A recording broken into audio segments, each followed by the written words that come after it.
우리 가슴에 손 얹고 이렇게 고백하겠습니다. 하나님은 나를 사랑하십니다. 하나님의 사랑에 나는 위로를 받습니다. 나는 하나님을 절대로 포기하지 않을 것입니다. 아멘. 네, 여러분, 우리 계속해서 창세기 아브라함의 인물에 대한 말씀을 함께 살펴보고 있습니다. 이 아브라함이라는 인물, 우리가 같이 보면서 나아갈 때 참 하나님의 관점을 우리 가운데 여러 가지 메시지를 주는 사람인 것을 보게 됩니다. 아브라함이 믿음의 조상으로, 믿음의 아버지로 불리는 사람인 것을 우리는 알고 있습니다. 그러나 우리가 계속해서 말씀을 보았던 것처럼 아브라함이 그 믿음의 조상이 되기까지는 그렇게 간단하지 않았던 것을 우리는 말씀을 통해 알고 있습니다. 하나님 안에서 아브라함은 약속을 받고 카란 땅에서 가나안 땅으로 나아갔지만 계속해서 현실의 어려움 속에 그가 75세의 부르심을 받았지만 86세가 될 때까지 자녀가 없는 상태에 놓여있던 것을 우리는 알고 있죠. 10년의 시간 동안 하나님께서 다시 한번 나타나시고 다시 한번 약속하시면서 엘리에셀은 너의 후계자가 아니다. 그는 너의 종이지 너의 집에서 일하는 종이지 너의 자녀가 아니다 라고 다시 한번 이야기하시고 그 언약을 확증하시는 모습을 보았습니다. 그러나 그런 약속이 있었음에도 불구하고 계속해서 현실은 변하지 않고 자녀는 없는 상황에 놓였던 아브라함이었죠. 그러나 마침내 86세 때 그가 아들을 얻게 됩니다. 우리 16장 2절 말씀, 우리가 오늘 말씀 17장인데요 16장 잠깐 말씀을 보고 같이 보면 좋을 것 같습니다. 2절 말씀을 함께 읽겠습니다. 사레가 아브라함에게 말했습니다. 여호와께서 내가 아이 낳는 것을 막으시니 내 여종과 동침하십시오. 어쩌면 내가 그녀를 통해 아이를 얻을지도 모릅니다. 아브라함이 사레의 말을 들었습니다. 자, 16장 말씀을 보게 되면 이 16장에 등장하는 사례가 아브라함에게 이렇게 이야기합니다. 여호와께서 내가 아이 낳는 것을 막으시니 내 여종과 동침하십시오.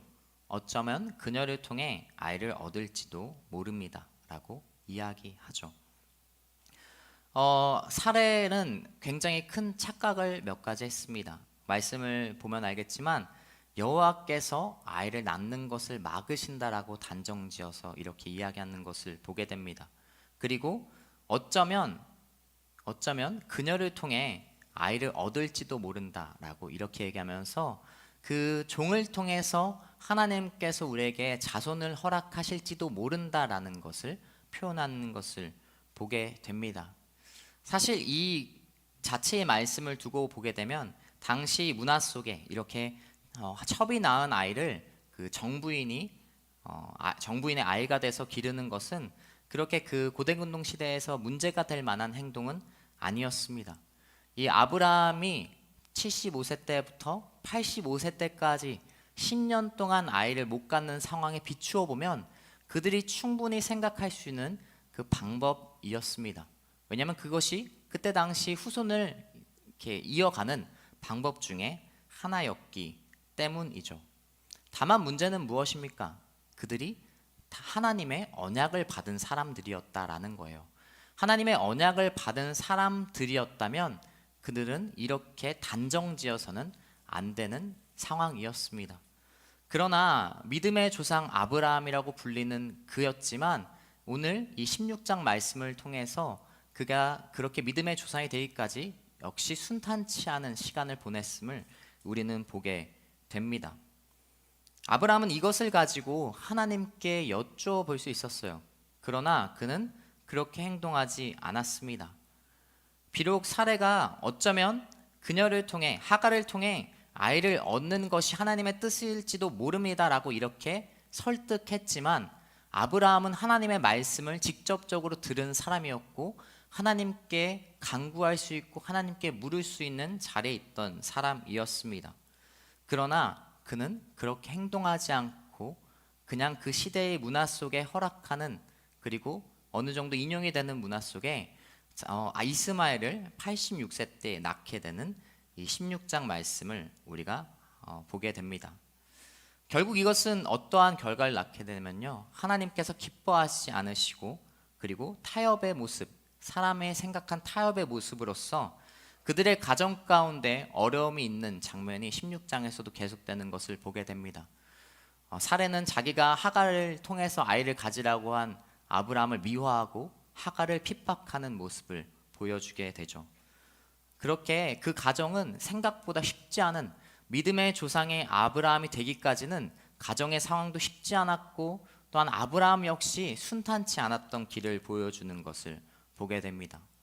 그리고 그렇게 시간이 흘러 오늘 우리가 읽었던 17장 1절 말씀은 이렇게 기록하고 있습니다. 우리 함께 17장 1절 말씀도 같이 읽겠습니다.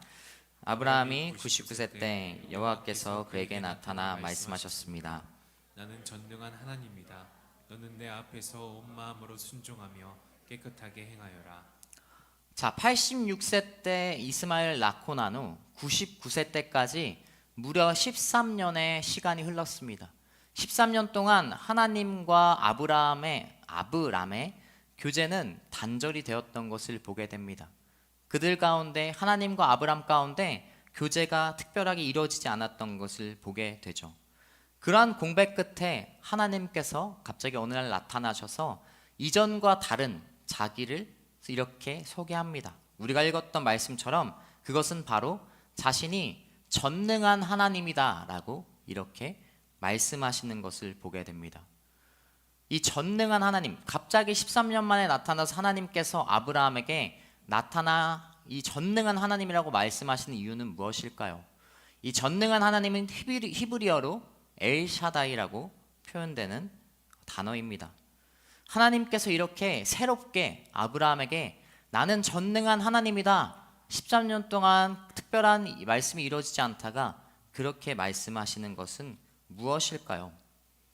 그것은 우리가 앞서 16장 말씀과 위의 상황을 보았듯이 아브라함의 마음 가운데 하나님께서 주시는 메시지였다라는 것입니다.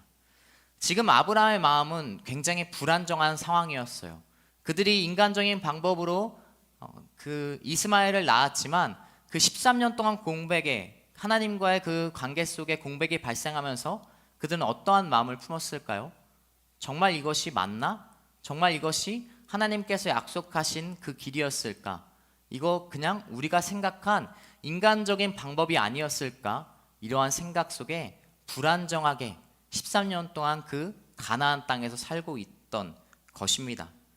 확실하지 않는 방법으로, 자신들의 방법으로 아이를 가졌고, 그리고 하나님의 말씀이 부재했기 때문에 너무나 불안한 상황이었던 것이죠. 그러한 불안함 속에 하나님께서 아까 읽었듯이 이렇게 말씀하시는 것이죠. 나는 전능한 하나님이다 라고 말씀하시는 것입니다.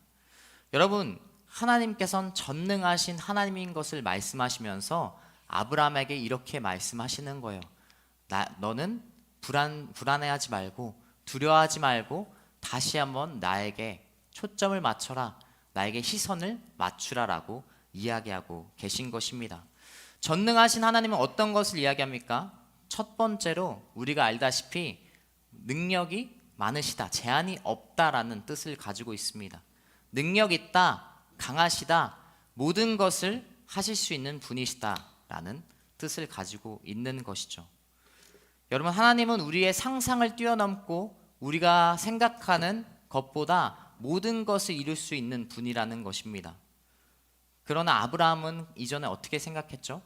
내가 85세인데 아이를 가지는 것이 불가능하겠구나 라고 생각했고 하갈을 통해 이스마엘을 낳았던 것을 보게 됩니다.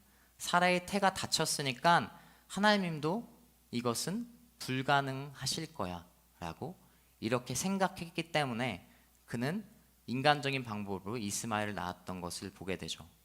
그는 그 순간 전능하신 하나님을 믿지 못했습니다. 그러나 하나님은 등장하셔서 그것을 정확하게 반대로 이야기하고 계십니다. 여러분, 우리가 고백해야 되는 것, 이 말씀을 통해 기억해야 되는 것은 하나님은 불가능하신 것이 없으시다라는 것입니다. 여러분, 그것이 우리에게 믿겨져야 됩니다. 우리는 전능하신 하나님을 믿는 사람이고 하나님께서는 한계가 없고 제한이 없는 분임을 우리가 기억해야 된다라는 것이죠. 제가 어렸을 때 이런 기억이 있습니다. 어렸을 때 저희 어머니가 저도 모태신앙이니까 어머니가 이제 집회를 어느 집회를 데려가셨어요. 그 집회에서 이제 초청 강사분께서 말씀을 전하시고 이 설교 이후에 이제 안수 기도를 해주시는 그런 순서가 있었습니다. 저는 그 집회 자체를 가기 싫어했거든요. 뭐 당연 중고등학생 때 집회를 가고 싶어하는 사람이 어디 있겠습니까? 있을 수도 있지만 저는 그렇지 않았습니다. 그래서 어머니가 제 기억에는 너 그 집회 가면 뭘 사주겠다, 네, 이렇게 꼬드겨서 집회를 가게 됐는데 그 집회가 너무나 저는 마음이 어려웠고 어색했고 그리고 끝나서 또 기도를 받아야 된다라는 거예요. 불편함 속에 정말 그래도 뭐 나에게 어머니께서 뭘 사주신다고 하셨으니까 그냥 순종하는 마음으로 기도를 받았습니다. 근데 이제 그 기도를 받는데 그분이 이런 말씀을 하시는 거예요. 저에게 이렇게 기도를 해주신 거였습니다. 나중에 하나님과 관련된 일을 할 것 같다, 이렇게 말씀해 주신 기억이 중고등학교 때 있습니다. 그런데 제가 이제 집에 돌아오는 길 어머니와 엄마의 차 안에서 제가 어머니한테 정확히 이렇게 얘기했습니다. 내가 엄마 나중에 하나님과 관련된 일을 뭐 목회자를 하거나 뭐 예를 들어 목사를 하게 된다면 내가 손에 장을 지질게, 이렇게 얘기했던 기억이 있습니다. 여러분 뭐 그 표현을 다 아실 겁니다. 어떤 표현인지. 그런데 저는 그게 제 시선 속에, 제 생각 속에는 절대로 불가능한 일일 것이라고 생각이 들었었어요. 그리고 절대로 그런 일은 없을 것이다, 이렇게 생각했던 사람이었습니다. 그런데 어느 날 제가 신학교를 가게 됐고 그 생각이, 그 기억이 떠오르는 것을 보게 되면서 저에게는 전능하신 하나님이 그때 느껴졌던 것 같습니다. 여러분은 어떠한 시간 속에 전능하신 하나님을 경험하고 고백하고 있나요? 그것은 아마 여러분이 생각했을 때 여러분의 생각에 불가능한 일을 이루셨을 때 그러한 고백이 나올 것입니다. 그러나 그 고백이 나오기 위해선 여러분, 하나님이 전능하신 분이라는 것을 믿으며 나아가는 여러분 되시길 축복합니다. 하나님이 전능하신 분이라는 고백이 있을 때 여러분이 그것을 믿으며 나아갈 때 그 불가능한 일을 이루셨을 때 정말로 하나님께 여러분의 온전한 고백을 올려드릴 수 있는 것처럼 여러분, 우리가 항상 이 신앙의 생활을 걸어가는 동안 하나님은 모든 것을 이루실 수 있는 분이시고 전능하신 하나님, 엘샤다의 하나님이라는 고백이 여러분 가운데 있기를 축복합니다. 우리 옆 사람이 이렇게 고백하겠습니다. 하나님은 모든 것이 가능하십니다. 저는 그래서 여러분의 가정이 아직 복음을 믿지 않은 가정이라면 하나님께서 반드시 여러분의 가정 가운데 복음을 이루시는 가정으로 만드실 것을 여러분 축복합니다. 여러분의 직장과 여러분의 삶의 자리가 여러분 불가능한 그런 삶의 자리이고 내가 살아가기에 정말 어려움과 여러 가지 고민 가운데 있는, 내가 살아가기에 정말 불가능하고 여러 가지 어떠한 일들이 불가능한 일들이 있을지라도 여러분이 그것을 선포하고 믿으며 나아갈 때 하나님께서 반드시 이루실 것을 믿으며 나아가는 여러분 되시길 축복합니다. 우리 2절부터 4절까지 말씀을 같이 한번 읽도록 하겠습니다. 같이 읽겠습니다. 내가 나와 너 사이에 언약을 맺을 것이다. 그리고 내가 너를 심히 크게 번성하게 하겠다. 그러자 아브라함이 얼굴을 땅에 대고 엎드렸습니다. 하나님께서 그에게 말씀하셨습니다. 보아라, 내가 이제 너와 언약을 세우니 너는 수많은 나라들의 조상이 될 것이다. 아멘. 자, 엘샤다의 뜻, 전능하신 하나님의 뜻은 모든 것을 이루시는 분, 불가능한 것이 없으신 분이라고 첫 번째 얘기했습니다. 그리고 두 번째는 이 표현을 우리가 보게 되면 엘샤다이라는 그 단어를 세부적으로 따져보면 이러한 뜻이 있습니다. 충족되는 자라는 표현이 있다라고 합니다. 어떠한 의미냐면 하나님께서는 어떠한 것을 필요로 하지 않는다라는 거예요. 그 엘샤다의 전능하신 하나님의 뜻 속에 완전한 하나님, 어떠한 것으로 부족함이 없는, 결핍이 없는 이미 충족하신 분이라는 그 뜻이 이 전능하신 하나님 엘샤다이라는 표현에 있다라고 이야기합니다. 그러니까 하나님은 무엇을 필요로 하지 않는다라는 이야기입니다. 그렇게 전능하신 하나님께서 오늘 다시 아브라함과 언약을 맺겠다라고 말씀하시는 것을 보게 됩니다. 여러분, 그런데 이 언약에 굉장히 재밌는 사실이 하나 있습니다. 이 언약을 풀어 얘기하면 계약이잖아요. 계약 관계거든요. 사람과 사이에선 흔히 계약이라고 하는 것을 하나님과 사람 관계에서 언약이라고 합니다. 보통 우리가 사람과 사이에서 계약을 맺게 되면 어떠한 것이 있죠? 반드시 상대방이 행해야 되는, 어떠한 그 행동해야 되는 의무가 있는 상태 속에 우리는 계약을 하게 되는 것을 보게 됩니다.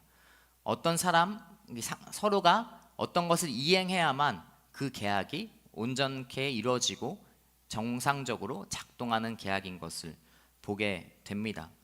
계약은 쌍방의 어떤 이해관계 속에서 이루어지는 것인데, 그러나 우리가 맺은 하나님과의 언약은 그러한 쌍방에 이행하는 요구가 없다라는 것입니다. 하나님은 완전하시고 부족함이 없으신 분인데, 이 아브라함과 하나님의 언약을 보게 되면 아브라함에게 요구되는 것이 없는 것을 보게 돼요. 특별히 아브라함이 어떠한 것을 행동해야만 되는 것이 없습니다. 그냥 하나님께서 아브라함과 언약을 맺을 때 내가 너로 큰 민족을 이루겠고 내가 너의 후손들을 많이 낳게 해서 별들과 같이 셀 수 없게 이루어서 큰 민족을 이루겠다라고 이렇게 말씀하시는 것을 보게 됩니다. 이것이 이 하나님과 아브람과의 맺은 언약인 것을 보게 됩니다. 하나님은 그러실 필요가 없는데, 하나님은 굳이 아브라함에게 이렇게 행동하실 이유가 없는데, 그렇게 하나님께서 아브라함에게 계약을 맺고 언약을 맺는 것을 보게 됩니다.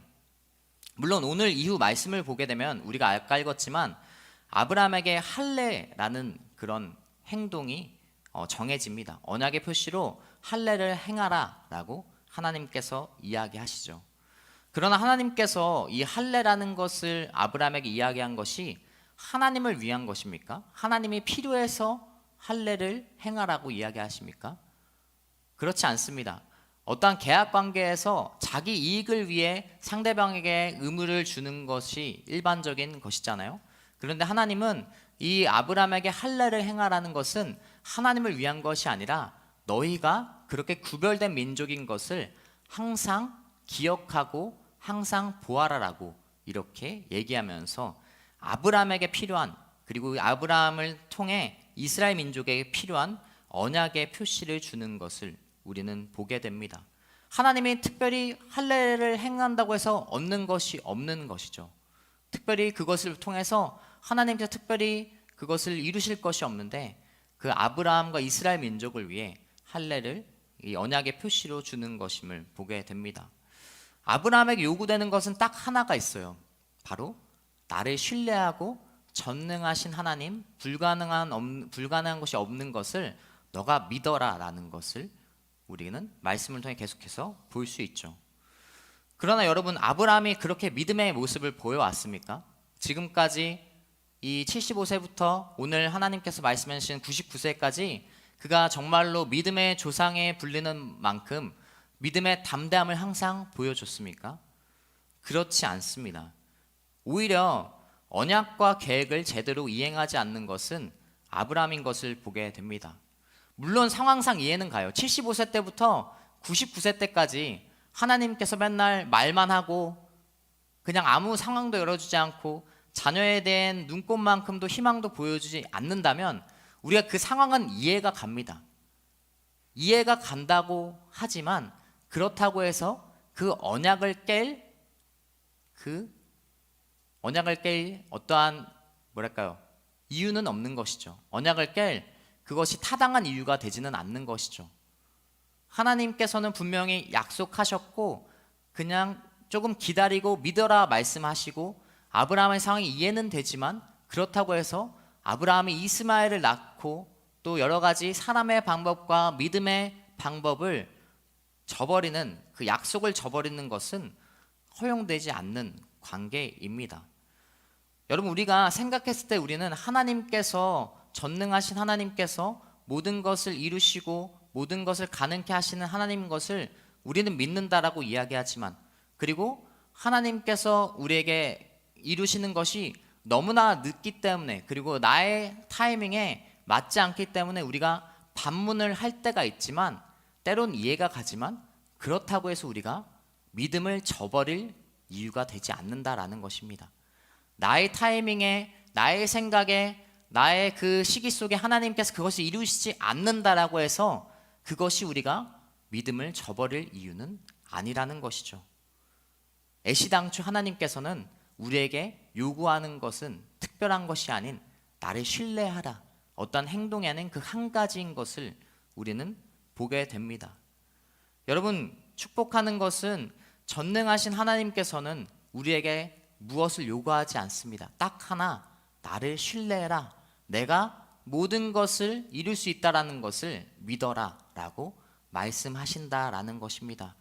여러분, 그러한 고백이 여러분 가운데 있길 축복합니다. 여러분의 생각에, 여러분의 시선에, 여러분의 관점 속에 지금 그 타이밍이 아니더라도, 지금 그때가 아니더라도 정말로 아브라함처럼 20년 넘게 기다릴 수도 있겠죠. 20년 넘게 기다릴 수 있지만, 그럼에도 불구하고 그것이 여러분의 믿음을 저버릴 만한 이유는 아니라는 것을 여러분 기억하는 여러분 되시길 축복합니다. 우리 옆 사람에 이렇게 고백하겠습니다. 하나님께서 이루십니다. 하나님께서 이루십니다. 그런데 우리는 오히려 하나님께 마치 맡겨놓은 것처럼 요구를 할 때가 많습니다. 이렇게 얘기하죠. 하나님께서 저 사랑한다고 하셨죠. 하나님께서 나 사랑하는 자녀라고 말씀하셨잖아요. 그러니까 하나님, 나 저거 원해요. 몇 시, 몇 날, 며칠, 몇 시, 몇 분에 저거 나한테 주세요 라고 하나님께 맡겨놓은 것처럼 그렇게 내놓으라고 이렇게 얘기하는 것이 우리의 모습이죠. 그러나 여러분, 그 모습을 내려놓고 하나님을 온전히 바라볼 때, 하나님의 그 전능하심과 신실하심을 바라볼 때 여러분 가운데 은혜를 주시고 지금도 그 기다림 속에 함께 하시는 하나님을 만나게 될 것을 여러분 믿으며 나아가는 여러분 되시 축복합니다. 우리 5절 6절 말씀도 함께 읽겠습니다. 함께 읽겠습니다. 이제 더 이상 내 이름을 아브라함이라 불리지 않을 것이다. 내 이름은 아브라함이라 불릴 것이다. 내가 너를 많은 나라들의 조상으로 삼았기 때문이다. 내가 너를 크게 번성케 하겠다. 내가 너로 말미암아 나라들을 세울 것이며 왕들이 너로부터 나올 것이다. 아멘.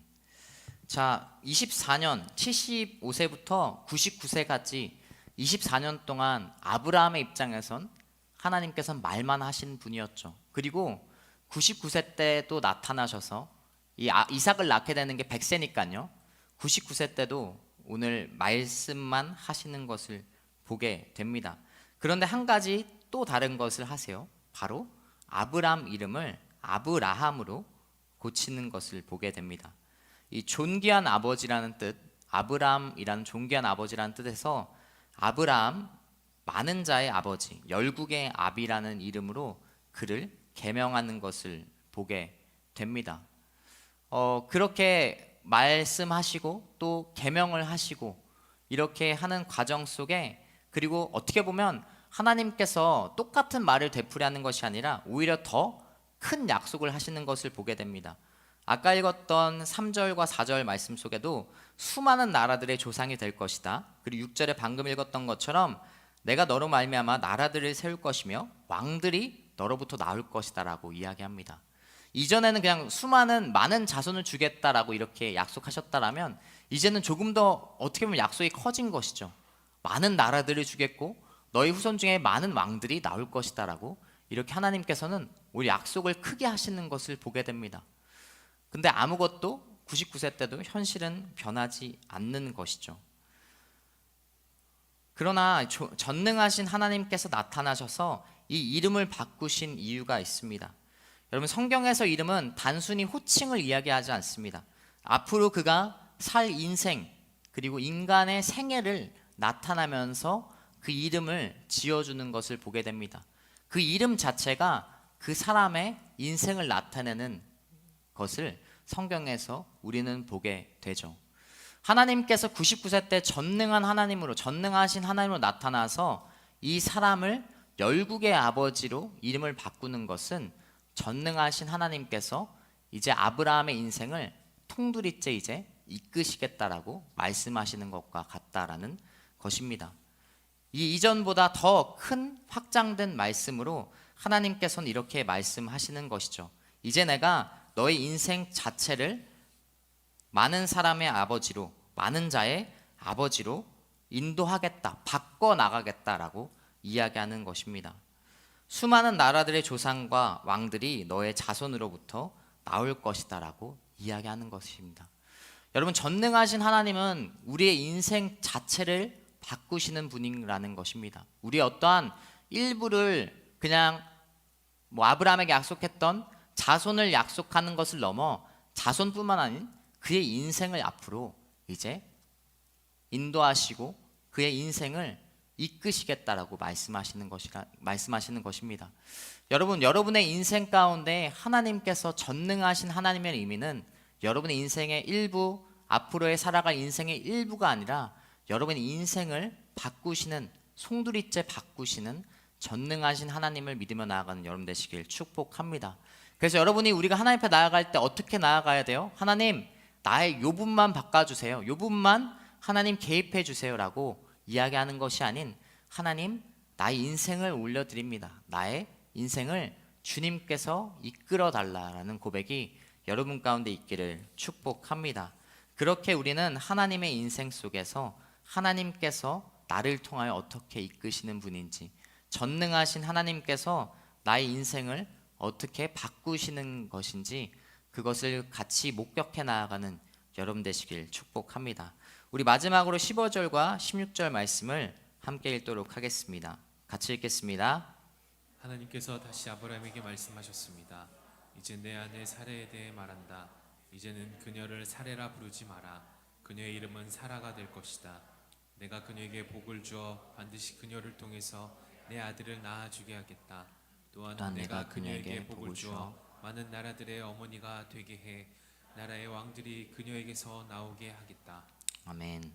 자, 사라 역시 사라로 바뀌면서 많은 나라들의 어머니라는 의미를 가지게 됩니다. 그리고 이렇게 말씀하시죠. 이스마엘 아니다. 내가 너에게 약속한 자손은 이스마엘이 아니라 사라를 통해 나올 아들이다 라고 이렇게 이야기합니다. 여러분, 이때 아브라함의 나이가 몇 살이라고요? 99세입니다. 99세. 99세의 나이 속에 하나님께서 이렇게 다시 한번 말씀하시는 거예요. 이제 1년 뒤에 너가 낳을 이삭이 너의 약속된 하나님의 후손이다 라고 이야기하는 겁니다. 하나님께서는 전능하신 하나님으로서 이 마침내 그의 인생을 송두리째 바꾸는 것을 보게 됩니다. 1년 뒤 마침내 그 하나님의 타이밍이 이제 임하는 것을 보게 되죠. 여러분, 전능하신 하나님은 이런 분이십니다. 여러분, 우리가 하나님께 나아갈 때 이야기했듯이 나의 인생 일부분을 주님께 가지고 나아가는 것이 아닌, 하나님께서는 나의 인생을 다 바꾸시고 나의 전부를 바꾸실 수 있고, 그리고 불가능한 것을 가능케 하시고, 또한 하나님께서 나에게 요구하는 것은 그 속에서 믿음과 하나님을 향한 신뢰라는 것을 여러분 기억하며 나아가는 여러분 되시길 축복합니다. 하나님께서는 우리에게 그렇게 약속하실 필요가 없어요. 오히려 그 약속으로 말미암아 하나님께서 제한당하시는 것이죠. 전능하신 하나님, 신실하신 하나님을 보여주셔야만, 그래야만 하나님께서 그것을 거짓으로 말씀하신 것이 아니라 하나님의 신실하심과 그 다음 전능하심이 드러나는 약속이기 때문에 오히려 그 약속 가운데 자신을 가두시면서까지 우리 가운데 말씀하고 계신 것입니다. 그 하나님께서 여러분 반드시 여러분의 인생을 이루실 것입니다. 여러분 인생을 반드시 하나님의 타이밍에, 가장 선한 길, 가장 선한 타이밍에 하나님의 역사를 이루실 것을 기대하며 나아가는 여러분 되시길 축복합니다. 우리 마지막으로 1절 말씀 다시 한번 읽도록 하겠습니다. 같이 읽겠습니다. 아브라함이 99세 때 여호와께서 그에게 나타나 말씀하셨습니다. 나는 전능한 하나님이다. 너는 내 앞에서 온 마음으로 순종하며 깨끗하게 행하여라. 1절을 다시 한번 읽은 이유는 나는 전능한 하나님이다. 그리고 뒤에 이런 말씀이 있습니다. 너는 내 앞에서 온 마음으로 순종하며 깨끗하게 행하여라 라고 이렇게 고백합니다. 하나님께서 우리에게 요구하시는 것, 하나님을 신뢰하고 하나님을 바라봄으로 온 마음으로 순종하며 하나님께 나아가는 우리가 되기를 원한다고 말씀하고 계십니다. 여러분, 우리가 마지막 이 2박 3일의 가정 가운데 마지막으로 고백해야 되는 것은 무엇인가? 하나님의 관점을 가지고 무엇을 가지고 나아가야 되는가? 바로 하나님을 바라보며 신뢰하며 온 마음으로 순종하는 여러분 되시길 축복합니다. 그것이 오늘날 아브라함에게 나타나서 24년 동안 이루시지 않다가 그리고 13년 동안 침묵 가운데 있으시다가 전능하신 하나님으로 나타나서 말씀하시는 것입니다. 전능하신 하나님으로 내가 너에게 다시 한번 얘기한다. 나는 불가능한 것을 이룬다. 99세의 나일지라도 100세의 나일지라도 아이를 가질 수 있고 많은 사람들이 불가능하다고 이야기하지만 그것을 가능케 하는 내가 바로 전능한 하나님이다. 그리고 너에게 부과되는 것, 너에게 요구하는 것은 나를 신뢰하라. 그 한 가지라는 것을 이야기하고 계십니다. 그렇게 하면 내가 너의 인생을 송두리째 바꾸겠다. 내가 너의 이름을 바꾸고 너가 세상 속에서 어떠한 존재로 불리게 되는지 내가 너의 인생을 바꿀 것이다 라고 이야기하고 계십니다. 여러분, 축복하는 것은 여러분의 고백이 이러한 고백이 되길 축복합니다. 하나님을, 전능하신 하나님을 전적으로 하나님을 신뢰하며 불가능한 것이 없음을 고백하며 하나님께 여러분의 인생을 맡겨드리는 여러분의 축복된 인생 되길 간절히 기도합니다. 우리 이 시간 말씀을 정리하면서 함께 찬양 한 곡 했으면 좋겠습니다. 이 시간 찬양할 때 익숙한 찬양인데요, 여러분 함께 자리에 일어나서 함께 찬양 고백했으면 좋겠습니다.